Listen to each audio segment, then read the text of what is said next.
El valle de los huesos secos. La mano de Jehová vino sobre mí y me llevó en el espíritu de Jehová y me puso en medio de un valle que estaba lleno de huesos y me hizo pasar cerca de ellos por todo en derredor. Y he aquí que eran muchísimos sobre la faz del campo, y por cierto, secos en gran manera. Y me dijo: Hijo de hombre, ¿vivirán estos huesos? Y dije: Señor Jehová, tú lo sabes. Me dijo entonces: profetiza sobre estos huesos y dile: hueso seco, oíd palabra de Jehová. Gloria al Señor. El libro de Ezequiel, el profeta Ezequiel, es quizás uno de los profetas de los cuales menos se habla, de los cuales menos se predica. Ezequiel, como su nombre lo indica, significa Dios es fuerte o Dios es fortificador. Ese es el significado del nombre del profeta, y también se conoce a Ezequiel con una gran responsabilidad misionera o más bien profética. Aunque Ezequiel era de los descendientes de los sacerdotes, resulta que nunca pudo ejercer su ministerio de sacerdote, porque el ministerio de sacerdote se ejercía o en el tabernáculo o en el templo de Jerusalén. Ezequiel es de esos profetas que pertenecen a los profetas mayores, pero que se caracterizan por ser parte de los profetas del exilio, o sea, aquellos profetas que estuvieron en el cautiverio o predicándole a las gentes de Israel en el cautiverio o a los del cautiverio allá, a los israelitas que estaban cautivos. Él era más bien de los que se fueron y no de los que se quedaron.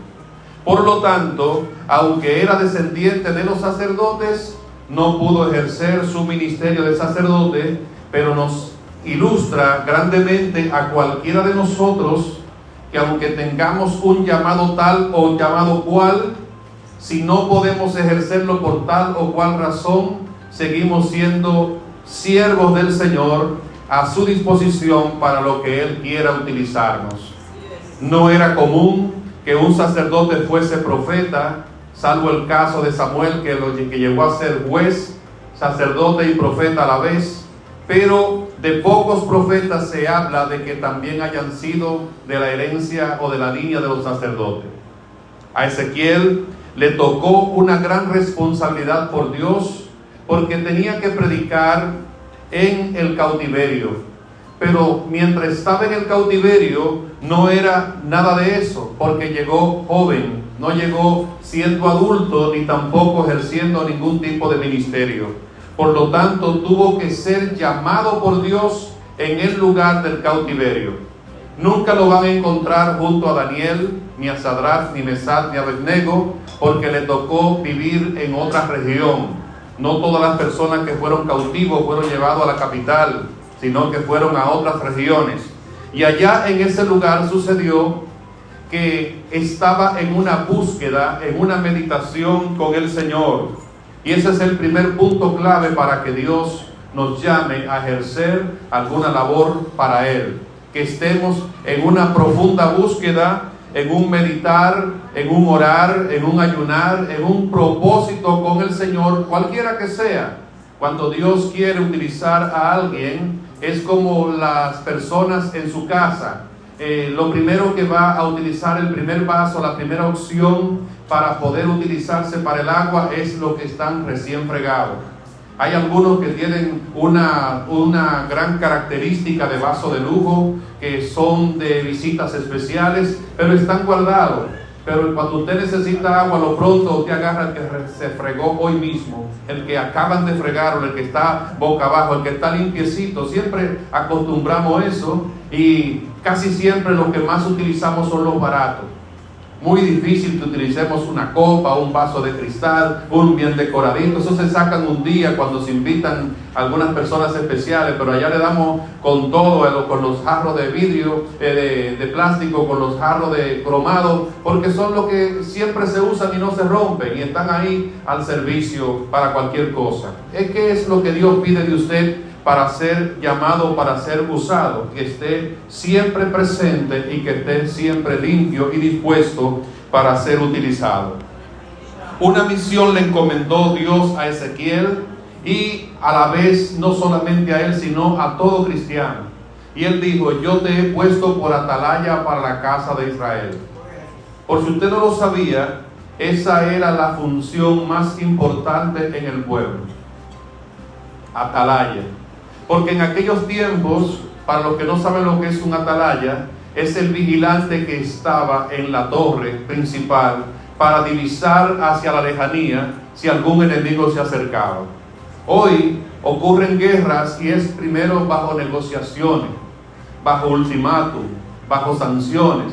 Y ya cuando no se puede agotar las palabras a través de los diálogos y las medidas que se puedan tomar, entonces viene la guerra. En los tiempos de antes no era así. Un pueblo de repente decía: vamos a invadir al barrio Buenos Aires, y si lo encontraban desprevenido, pues acababan con todo el mundo y se llevaban cautivos y se recogían todo lo que había, y ya era una ganancia para el que invadía y no había nadie que lo impedía. Entonces la vida del pueblo dependía de la atalaya, porque era la persona que estaba en la torre de vigilancia, sea de día o sea de noche. No importa la hora, tenía que estar vigilando por si algún movimiento raro se veía. Si era de día, la nube de polvo avisaba, y si era de noche, aunque sea unos hachos prendidos, y tenían que dar aviso al pueblo, a la nación, de que un enemigo se acercaba. Si el atalaya se dormía, si el atalaya no cumplía con su responsabilidad, si el sábado que le tocaba estar vigilando, dice: déjeme irme a un cumpleaños por ahí a disfrutar con mi familia, y viene el enemigo, el pueblo entero perece. Pero ¿qué sucede? El atalaya tenía una responsabilidad delante del pueblo, y era que tenía que pagar con su vida si él no cumplía con la responsabilidad. Por eso es que cuando Dios le dice a Ezequiel lo mismo que te dice a ti y me dice a mí: oye, hijo de hombre, te he puesto por atalaya a la casa de Israel. Oirás tú pues mi voz y amonestarás al impío de mi parte. Amén. ¿Cuál es nuestra responsabilidad? Primero, oír la voz de Dios. No es amonestar primero al impío, no. Primero es oír la voz de Dios. Eso es lo que Él dice. Oirás pues mi voz. Amén. Y amonestarás al impío. ¿De parte de quién? De parte del Señor. Hay quienes se toman la predicación como algo personal.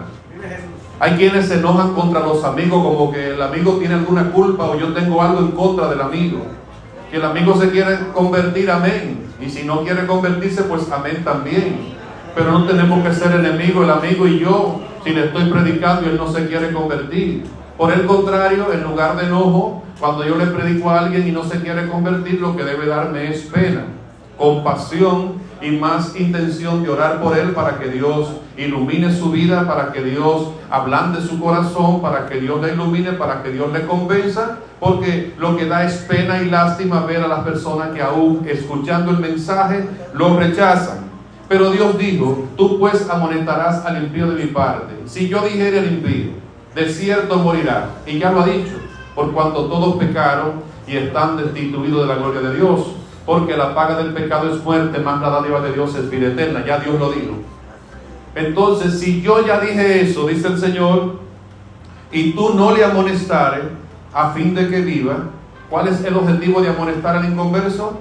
A fin de que viva, o sea, a fin de que pueda obtener la salvación. Si él escucha el mensaje y no hace caso, entonces él pagará por su maldad, él pagará por su pecado.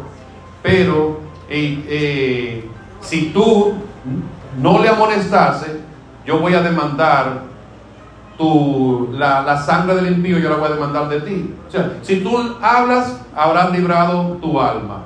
Pero si tú le amonestas y él no escucha, pues entonces ya son problemas de él. Tu responsabilidad es dar el mensaje. Lo que él haga son problemas de él. Las consecuencias van a venir sobre él. Pero si tú no lo dices, si tú no das el mensaje, la sangre del impío yo voy a demandar de ti. Hay cristianos hoy en día que creen que esto es un llamado para el sacerdote, que creen que esto es un llamado para el pastor, que es un llamado para el profeta, para el misionero, para el evangelista.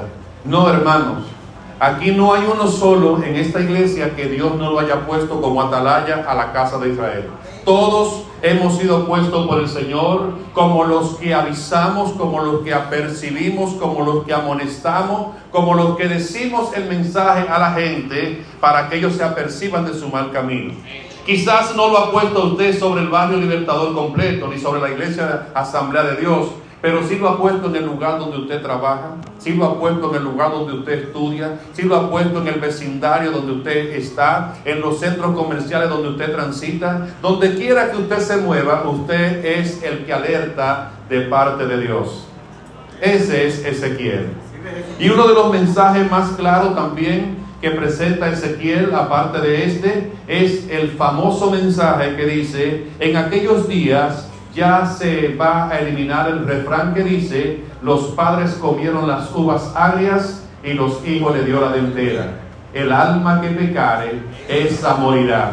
Porque había una problemática de herencia de pecado y de perdición por causa de quien cometía el pecado, el padre, el abuelo, el bisabuelo, cualquiera de ellos, y entonces venían las consecuencias sobre los que no eran ni tan siquiera merecedor, la descendencia.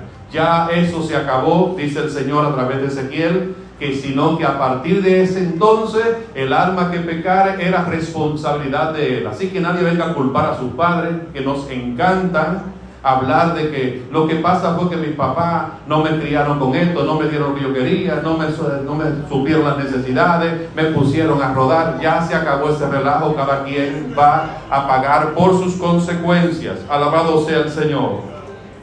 Y en ese trajín de mensajes y de enseñanza, el profeta Ezequiel fue llevando a cabo muchas predicaciones de parte del Señor, a tal punto que Dios le llamó con un nombre especial. Donde quiera que usted vea la palabra hijo de hombre, no se está refiriendo a Jesús, sino a Jesús se le llama el hijo del hombre, pero a este Ezequiel se le llama hijo de hombre. Dios le ha puesto un cariñoso nombre como para distinguirlo entre los demás profetas, y eso es algo como que denota una cierta confianza, una cercanía mayor cuando Dios le cambia el nombre o lo llama por un nombre especial. Un día, dentro de esas ministraciones y dentro de ese andar de Ezequiel, sucedió algo muy importante. No fue un sueño, no fue quizás una visión, como tuvo muchas, por cierto, visiones totalmente difíciles de entender a simple vista, y que para poder interpretarla hay que auxiliarse de Daniel y Apocalipsis y otros estudiosos mayores. Pero en esta ocasión lo que llama la atención es que fue algo personal. No fue que le contaron ni que le mandaron a decir. Dice la Biblia que la mano de Jehová vino sobre mí, testificando él, y me llevó en el espíritu de Jehová y me puso en medio de un valle de huesos secos. Amén. Eso es lo que él testifica de lo que sucedió.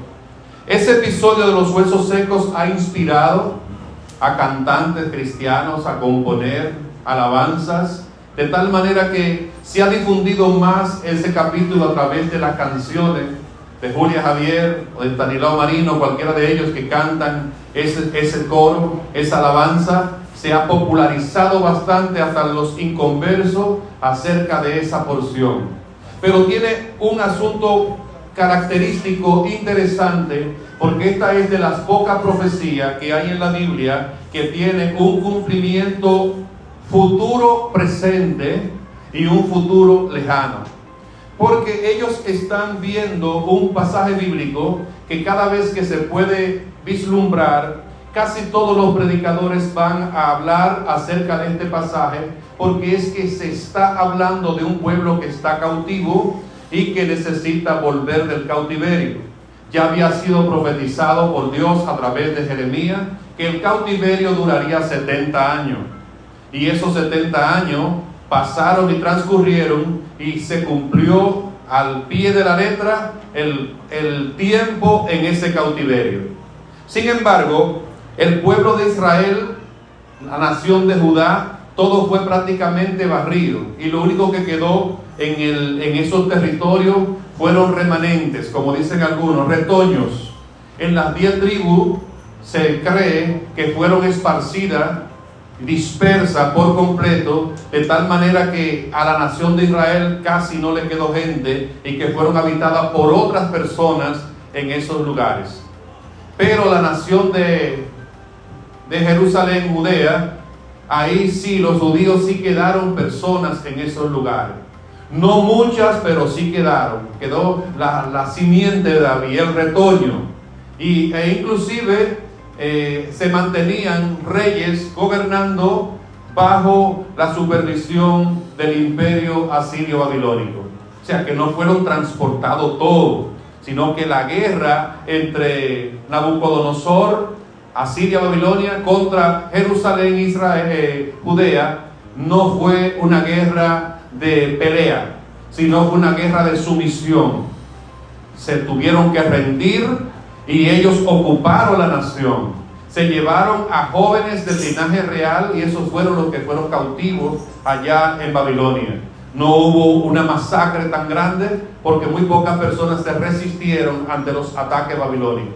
Pero por el temor, la mayoría estaban huyendo en las cuevas y en diferentes lugares porque tenían gran temor, gran miedo hacia los del ejército asirio babilónico. Al ver cómo estaba ya la nación, Dios le da esta visión a Ezequiel. Y es que se ve que lo que antes era un pueblo, una nación próspera, ahora está totalmente desolada. No hay manera aparente de que Israel ni Judea vuelvan a ser lo que antes eran. Por eso, en la visión, lo primero que Dios le muestra a Ezequiel es un valle de huesos seco, muy seco. No está hablando de un hueso que tan reciente seco, no es que tan seco que aparentan ser ya como fosilizado. Y es en un valle bastante amplio.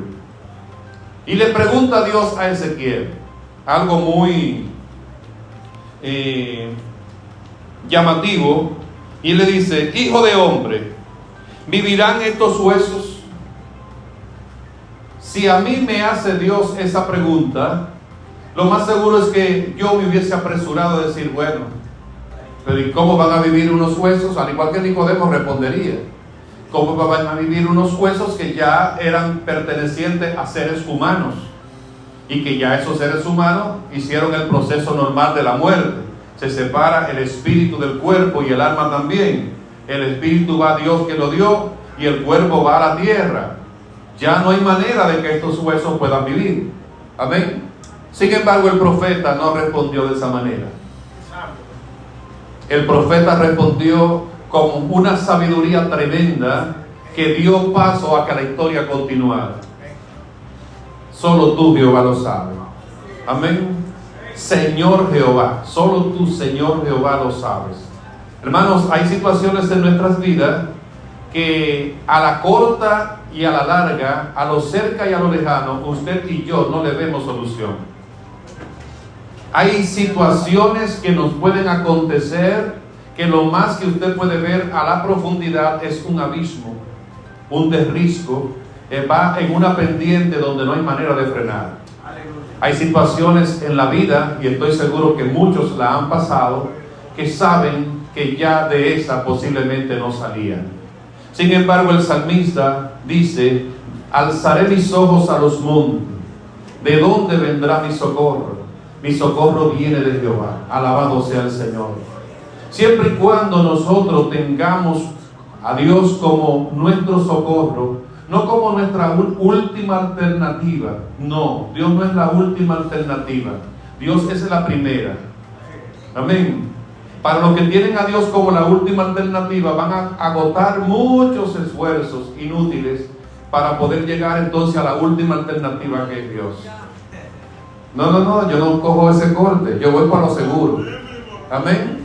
Yo voy a lo seguro.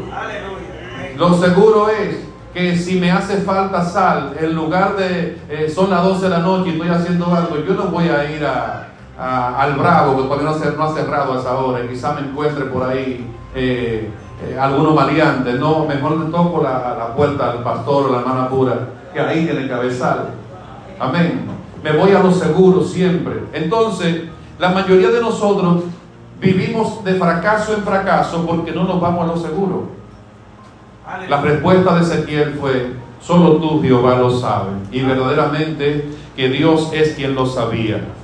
Entonces, como Ezequiel dio paso a las palabras siguientes, entonces Dios manda hacer algo a Ezequiel que va de acorde con su creencia.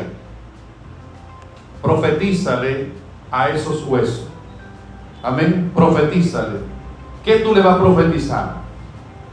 Ese es el caso de la mayoría de nosotros, que creen que cuando vamos a profetizar o a predicar es lo que se me antoje o lo que me venga en gana. No, a veces no es el tiempo que usted dure predicando, ni tantas invitaciones que usted reciba. Que yo solamente pude predicar este año una sola vez o 2 veces, me invitaron 2 o 3 o una sola vez o ninguna. No, es que cuando lo haga, cuando usted abra su boca, sea solamente para decir lo que Dios ha dicho que profetice. Y a veces lo que Dios ha dicho que profetice no pasa de 5 minutos, pero hay que rellenar, aunque sea con 55 horas de minutos de argumento, para que sepan que yo soy predicador, o que yo soy profeta, o que soy siervo de Dios y que Dios me usa, y tengo que hacer 20,000 malabares para conquistar una presencia o manipular una presencia que sí está, pero que unos dicen que la sienten y otros que no. Entonces no es eso, hermano. Basta con profetizar. ¿Sabe qué? Lo que Dios ha dicho. Y lo que Dios le dijo a Ezequiel fue: profetízale. Amén. Y dile a esos huesos secos que venga vida sobre ellos. Tú verás lo que va a suceder. Y empezó a profetizar y a decir el mensaje tal como Dios le dijo, y de la nada, así como algo terrible, empiezan a aparecer tendones, empiezan a aparecer nervios, empiezan a formarse. Lo que han estudiado la biología en secundaria o en primaria, le han dado todos los sistemas de biología, el sistema nervioso, el aparato respiratorio, el sistema muscular, el óseo. Entonces le presentan todas esas cosas. Imagínense todo eso. El esqueleto está solo, pero de repente se le ponen todos los nervios, y luego entonces se le ponen todos los músculos, y se le ponen todas las cosas, la piel y todo, y aparentemente ahí ya se formó un asunto de atrás para adelante. Amén. La muerte es el deterioro completo de las cosas, pero sin embargo lo que Dios ha hecho es lo al revés. A un muerto le da reversa, le retrocede el tiempo y le va poniendo cada cosa que perdió. ¿Y qué tenemos en ese momento? Tenemos los cuerpos de pie. Lo que antes eran huesos secos, ahora están parados de pie. Alabado sea el Señor. Pero Dios no había terminado todavía. Alabado sea Cristo Jesús, porque faltaba lo más importante, y necesitaban estos cuerpos, necesitaban espíritu. Gloria a Dios. ¿Y por qué espíritu? Porque dice la Biblia que así como el cuerpo sin el espíritu está muerto. Amén. Entonces necesita el espíritu para que las personas puedan tener vida. Y el espíritu es de parte de Dios. La porción de Dios en el hombre se llama espíritu. Lo suyo en el cuerpo humano es el alma, y de la tierra pertenece su cuerpo físico. Cuerpo físico de la tierra, de Dios el espíritu, y el alma es lo suyo, lo que se salva o se pierde. Gloria a Dios. Y al concluir, Dios le dice: profetiza desde los 4 vientos. Atención aquí, desde los 4 vientos vendrán espíritu y van a habitar estos cuerpos y van a vivir, dice el Señor. Y así mismo sucede, y Dios concluye diciendo: así es la nación de Israel. Esta es la nación, como ese valle de huesos secos, que había estado así, de esa manera, y que para el mundo entero, para cualquier persona, para todo el que pudiese opinar, esta nación más nunca volvía. Porque una cosa tenían las naciones que conquistaban los asirios babilónicos, y era que las exterminaban. No era que los tenían, era que los exterminaban. Ningún pueblo prevalecía si los invadían los imperios. Lo asumían por completo, y para todo el mundo ya Israel no era más que un valle de huesos secos. Pero Dios había dado una promesa, y como Dios dice que Él no es hombre para mentir, ni hijo de hombre para arrepentirse, tuvo que cumplirse al pie de la letra todo lo que había dicho, de que 70 años, no más, el pueblo de Israel, como ya en otras predicaciones que han escuchado en este tiempo cercano, pudo regresar del cautiverio y establecerse en Israel, en su tierra, y fue creciendo paulatinamente hasta llegar a ser la nación que era. Gloria a Dios. Pero lo que no vemos en esta porción bíblica es lo que le voy a decir ahora. Lo primero fue la profecía inmediata del presente cercano, presente futuro cercano. Ahora está la profecía para cumplirse en su verdadera esencia del por qué fue dicha esta profecía. Porque ¿para qué dar una profecía sobre algo que ya había sido dicho que iba a suceder? O sea, ya dijo Dios a través de Jeremías cuánto tiempo iba a durar el pueblo cautivo: 70 años. Y aunque Ezequiel profetizase o no profetizase, aunque Ezequiel hubiese visto la visión de los huesos secos, o estuviese ahí en los huesos secos, o no estuviese, como quiera, el pueblo iba a regresar del cautiverio a los 70. ¿Cuánto alaban a Dios? ¿Qué Dios nos enseña aquí? Aquí está lo fuerte, hermanos. Esta es una profecía futura, inclusive que ya se cumplió. En los tiempos en que Israel fue desmantelado por completo, fue en el año 70 después de Cristo. Y esa nación se esparció por el mundo entero y no estuvo en su territorio. Tanto así que no existía ya registro para la nación de Israel. No existía la nación de Israel, y por siglos, muchos siglos, estuvo errante. Las personas solamente se sabían que eran de ascendencia o descendencia judía, pero no que tenían un lugar, una patria, una nación donde poder estar. Hoy en día tenemos dominicanos casi en el mundo entero, pero ellos saben que tienen su país aquí, República Dominicana, para poder volver. Imagínense que República Dominicana no exista, la desintegren y ya otra nación sea la que ocupe. Usted no deja de ser dominicano. Los que están en Estados Unidos, los que están en España, los que están en Colombia, los que están en Venezuela, siguen siendo dominicanos, pero no tienen identidad, no tienen tierra, no tienen nación, no tienen nada. Y eso pasó con lo de Israel. Y usted ve ese valle de huesos secos, de personas muertas, de personas que ya se decían más nunca vuelve a ser. Permítame decirle que en la Segunda Guerra Mundial, solamente Adolfo Hitler mató más de 6 millones de judíos. Más de 6 millones de judíos, porque aún estando dispersos, los judíos estuvieron en diferentes naciones y mantenían su identidad, aunque no tuviesen tierra, aunque no tuviesen lugar. Pero solamente este hombre, este nazi, Adolfo Hitler, mató más de 6 millones.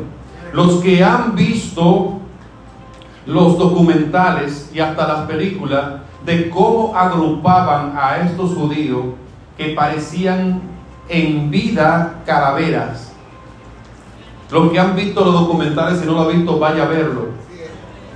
Eran huesos secos. Amén.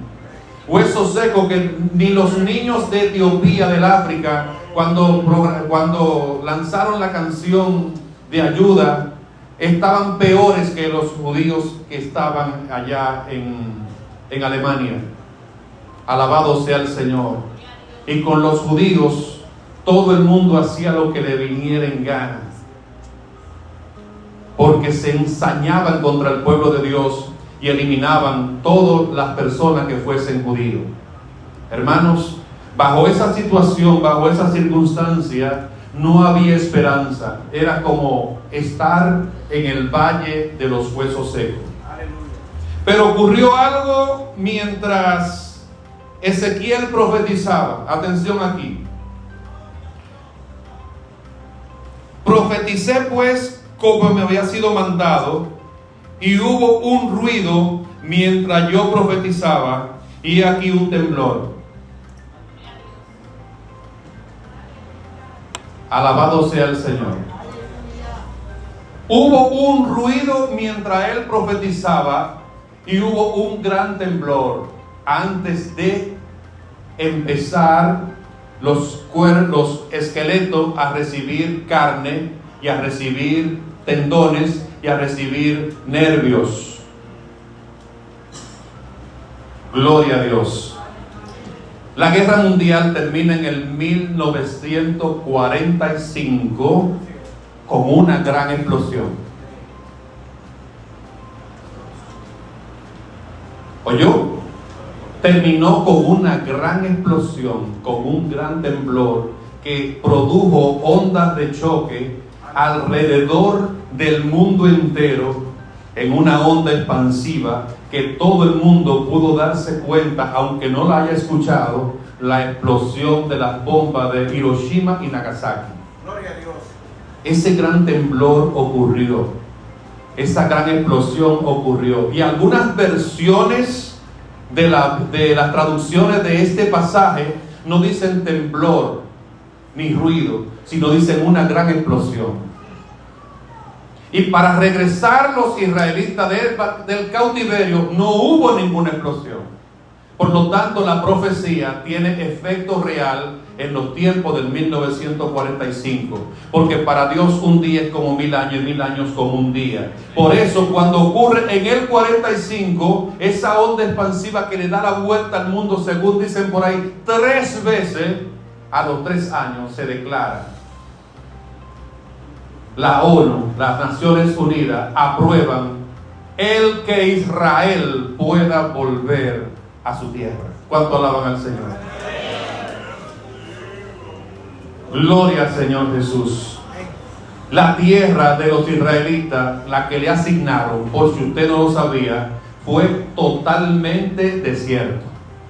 En las películas se presentan a Canaán, la tierra prometida de aquel entonces.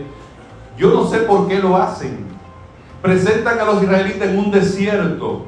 Lo presentan en un lugar donde están acampando bajo un desierto, todo el tiempo un desierto. Y es lo más erróneo que pueda haber. La Canaán que Dios le dio a los israelitas era el paraíso más verde, próspero, fructífero y fértil que pudiera existir sobre la tierra. Tanto así que la Biblia dice que era una tierra que fluía leche y miel, donde los espías llevaron unos racimos de uva, ay, si yo lo hubiese agarrado, que eran tan grandes que tenían que llevarlo entre 2. Hermano, ¿y usted ha visto eso alguna vez en su vida? Esa era la tierra de Canaán. Alabado sea el Señor. Pero la tierra que quedaba en los tiempos cuando Israel llegó otra vez a su tierra, no tenía absolutamente nada de Canaán. Esa tierra era un desierto. Alabado sea el Señor. Un desierto donde ahí no se daba absolutamente nada. Cualquier cosa que usted pudiera sembrar en ese territorio que le devolvieron a los de Israel fue como una burla. Fue como algo, como así, ustedes quieren su nación, no hay problema, nosotros se la damos. Nosotros se la damos. Vamos ahora a darle una parcela a usted para que cultive allá en la salina de Baní. Y eso es fértil todavía en comparación para la tierra donde le dieron los israelitas. Entonces ahí viene la pregunta, hijo de hombre, ¿tú crees que en esa tierra, en ese lugar, puede haber un resurgimiento de la nación de Israel? ¿Tú crees que mi pueblo podría volver a establecerse a ese lugar? Solo tú, Jehová, Señor, lo sabes. Alabado sea el Señor. La otra pregunta, ¿tú crees que el pueblo de Israel, la gente que queden vivo por ahí, van a dejar su comodidad donde se encuentran para ir a vivir a un desierto? Para que esto pueda ocurrir, profetiza. Gloria al Señor. Profetiza. Y profetízale a los cuerpos, ¿sabe qué? Que los espíritus vengan ¿desde dónde? De los cuatro vientos, simbolizando que el pueblo de Israel iba a regresar a su tierra donde quiera que se encontrara. Y como una burla le dieron esa región, diciendo, eso se lo vamos a dar, pero yo estoy seguro que un mes no duran ahí. Y cuando se asienta el pueblo de Israel, los 2 o 3, porque eran pocos los que se asentaron ahí, empezaron a echar para adelante conforme a la sabiduría que Dios le daba. Y cuando las naciones vecinas enemigas de Israel se dieron cuenta, entonces armaron una guerra, una alianza de varias naciones contra Israel. Israel en solo creo que 6 días, ¿verdad? 6 días acabó con cada uno de ellos. Y lo que era una burla, hoy en día Israel es la potencia tecnológica del mundo entero. El mundo está vivo por Israel, porque descubrió el sistema de cosecha, de fertilización a través del método de goteo, y lo ha implementado en el mundo entero. Aquí lo utilizan también.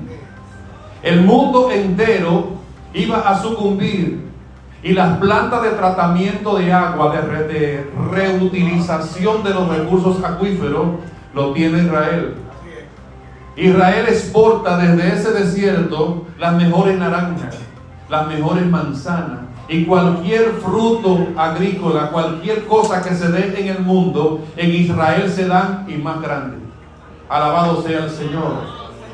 Todo lo que tiene que ver con tecnología viene de Israel. Y aparte de eso, oiga esto, lo más fuerte. Israel, cualquier israelita, donde quiera que se encuentre, es una persona próspero y que pone a prosperar. Por si usted no lo sabía, República Dominicana tiene una bendición de Dios más allá de lo que dice la Biblia en el centro de la bandera, y conoceréis la verdad y la verdad os hará libre. Hay algo más fuerte todavía que República Dominicana tiene como protección de Dios. Y es que aunque usted no lo crea, Trujillo le dio asentamiento a los judíos en República Dominicana. En Sosúa de Puerto Plata están asentados una comunidad judía grandísima aquí en el país. ¿Y qué dice la Biblia? Bendeciré a los que te bendijeren y maldeciré a los que te maldijeren. La República Dominicana tenemos protección doble. Una, por la Biblia en el centro, y segunda, porque tenemos gente de los judíos en nuestro país asentado en la región de Puerto Plata. Alabado sea el Señor. Hermanos, y esto que parece ser algo como una sincronización del tiempo de lo que Dios ha establecido, se sigue cumpliendo en la palabra, porque ninguna nación hasta ahora ha podido vencer a Israel. Gloria a Dios. ¿Qué va a suceder ahora? Proféticamente, aquí le va. Dice la Biblia, de la higuera aprended la parábola, porque cuando sus hojas están tiernas, sabed que el verano está cerca. La nación de Israel está en su retoño, todavía no está, como dice Ezequiel, dice una gran multitud. Israel todavía no está en la gran multitud. Sí tiene gran multitud, pero no los que están asentados en su nación. Hay millones de israelitas que están en diferentes partes del mundo, que proféticamente van a regresar casi todo a su territorio. Y ahí se va a cumplir lo de la gran multitud. Pero todas esas naciones que viven luchando contra Israel y que nunca la pueden vencer, y que los aliados de Israel se convierten en naciones prósperas también, y los enemigos de naciones contra Israel se convierten en naciones de problemas y dificultades. Alabado sea el Señor. Va a suceder proféticamente que las naciones del mundo se van a rebelar contra Israel, y los que le daban el apoyo a Israel se lo van a negar también.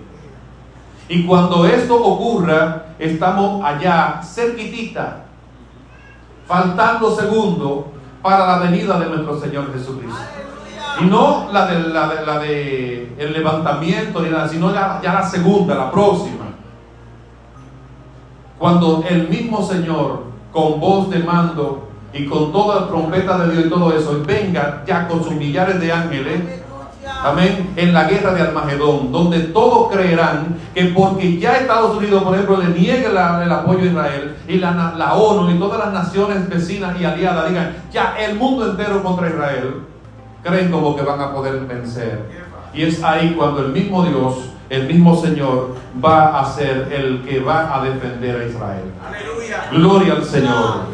Solo tú, Jehová, lo sabe, y la Biblia nos ha dicho que verdaderamente Dios es el que sabe. Y lo dijo a través de Ezequiel, y nos lo está enseñando a nosotros ahora, para que podamos entender que estos acontecimientos proféticos de allá del Salmo de Ezequiel 37 no es solamente un asunto de aviso de salida del cautiverio, sino de un resurgir de la nación de Israel como Estado y como potencia mundial, como ya lo hemos estado viendo y evidenciando.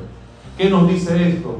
Que Dios trabaja a largo plazo, que Dios trabaja en una planificación y sincronización de tiempo y de espacio que va más allá de nuestro entendimiento. Por lo tanto, cuando Dios le diga alguna vez a usted, ¿tú crees que es posible hacer esto y esto? ¿Tú crees que es posible que la Iglesia Libertador tenga un templo de 5,000 personas en algún lugar donde pueda tener espacio para parquear 30, 40, 50, 100 vehículos? No lo dudes, solamente dígale al Señor, solo tú, Jehová, lo sabes. Alabado sea el Señor. Y hay muchas cosas que el Señor las sabe, lo que nos hace falta es creerla nosotros también. Dios les bendiga, mis hermanos, y Dios les guarde en gran manera.